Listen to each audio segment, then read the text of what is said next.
नमस्कार दोस्तों, आपका फिर से स्वागत है आपकी गुरुजी पाठशाला में।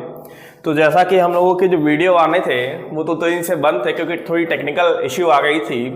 इसकी वजह से हम आपसे जुड़ नहीं पाए 2-3 दिन के लिए, उसके लिए हमें खेद है। चलिए आज हम आए हैं कक्षा 10 में जो रसखान जी हैं उनका एक शीर्षक है कवित्व।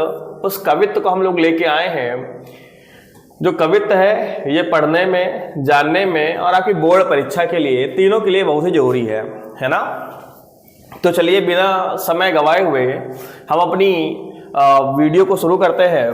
तो जो हमारे रसखान जी वो लिखते हैं, क्या लिखते हैं, ये जो शीर्षक है ये कवित्व का शीर्षक है और कवित्व के शीर्षक से ये जो खंडकाव्य है लिया गया है। तो जो रसखान जी वो कहते हैं,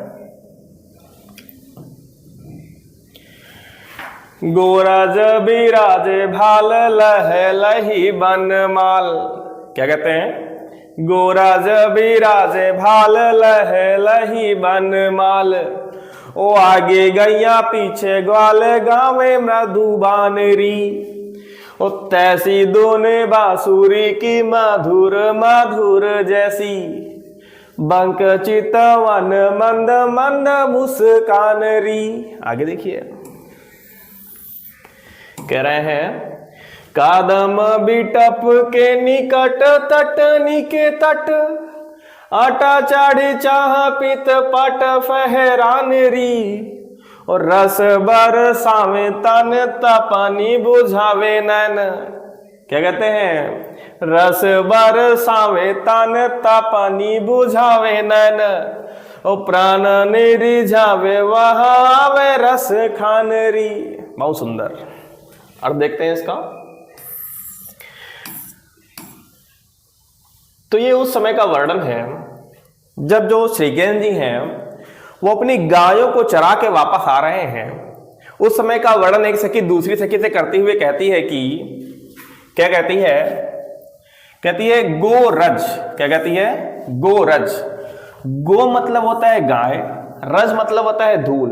मतलब जब जो गाय चलती हैं तो उनके खुरों से जो धूल उड़ती है उसको उन्होंने कहा है गोरज।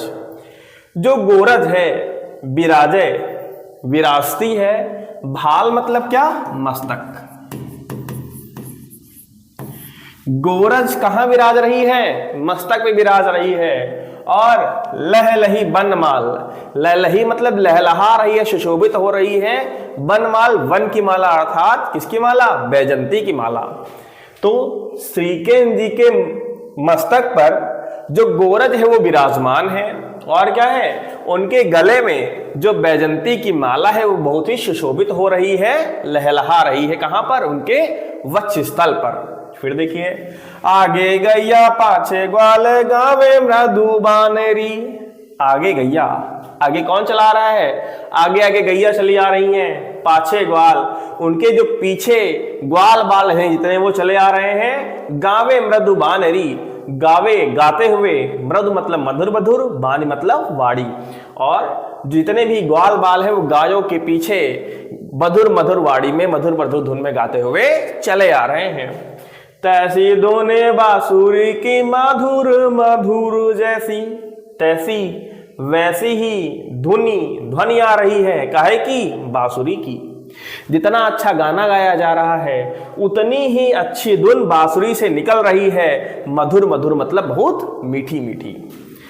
बंक चितवन मंद मंद मुस्कानरी। बंक मतलब क्या होता है, बंक मतलब होता है तिरछी। क्या, तिरछी।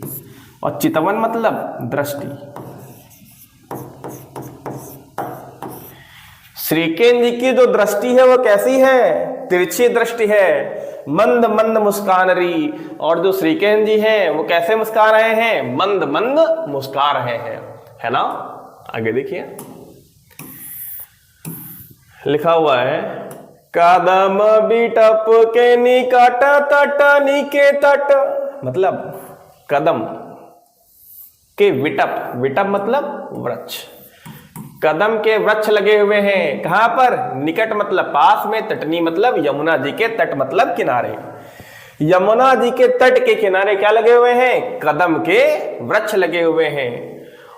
अटा चढ़ चाह पित पट फहरानेरी। अटा मतलब अटारी पर, चढ़ मतलब चढ़कर, चाह मतलब चाहती है देखना, क्या?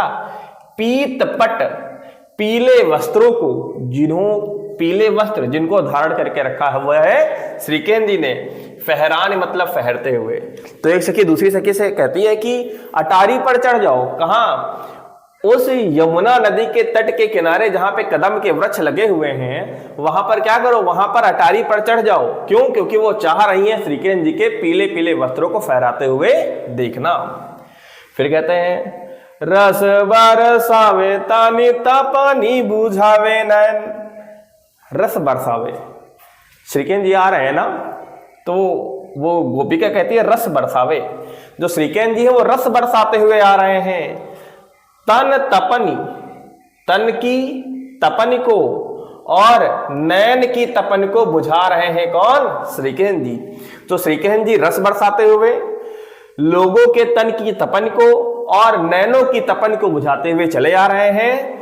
प्राणने रिझावे वहावे रस खानेरी। प्राणनी, प्राणों को, रिझावे मतलब रिझाते हुए, लोगों के प्राणों को आकर्षित करते हुए, वह कौन? श्रीकेंद्र जी। आवे मतलब आ रहे हैं, रस की खान, रस की खान मतलब श्रीकेंद्र जी। और लोगों के प्राणों को रिझाते हुए रस की खान अर्थात श्रीकेंद्र जी कहां से चले आ रहे हैं? गायों को अपने चरा के वापस चले आ रहे हैं सायं काल के समय, है ना। फिर से देखते हैं, कह रहे हैं कि गोरज विराजे भाल लह लही बनमान, अर्थात श्रीकेंद्र जी के मस्तक पर क्या विराजमान है? गोरज, और उनके वक्ष स्थल पर जो वैजंती की माला है वो लहलहा रही है। आगे आगे गायें चली आ रही हैं, उनके पीछे जितने भी ग्वाल बाल हैं वो मधुर मधुर वाणी में गाते हुए आ रहे हैं। और जैसी मधुर मधुर वाणी है वैसी ही सुंदर बांसुरी की मधुर मधुर मीठी मीठी धुन बज रही है। बंक चितवन मंद मंद मुस्कान रही, और जो श्रीकेंद्र जी हैं वो अपनी तिरछी दृष्टि से मंद मंद क्या कर रहे हैं? मुस्कुरा रहे हैं, अपनी तिरछी दृष्टि और मंद मंद मुस्कुरा रहे हैं। फिर लिखा हुआ है कदम बिटप के निकट तटनी के तट, मतलब कदम के वृक्ष लगे हुए कहां पर? यमुना जी के तट के किनारे। यमुना जी के तट के किनारे जो कदम के वृक्ष लगे हुए हैं, तो एक गोपिका दूसरे गोपिका से कहती है वहां पर जो अटारी है उस पे चढ़ जाओ। क्यों? क्योंकि वो देखना चाहती हैं श्रीकेंद्र जी के पीले पीले वस्त्रों को फहरते हुए। रस बरसावे तन तपन बुझावे नैन। अब जो गोपिका कहती है कि जो श्रीकेंद्र जी हैं वो रस बरसाते हुए, नेत्रों और तन की तपन को बुझाते हुए, प्राणों को रिझाते हुए रस की खान अर्थात श्रीकेंद्र जी चले आ रहे हैं। तो एक छोटा सा टॉपिक है कवित्व का, उम्मीद करता हूं कि आपके समझ में आया होगा, है ना। आप कक्षा 10 की ऐसी ही वीडियो को पाने के लिए गुरुजी पाठशाला को लगातार शेयर करते रहिए, और आपके जो दोस्त हैं उनको भी इसके बारे में बताइए ताकि वो भी इससे लाभ उठा सकें। धन्यवाद।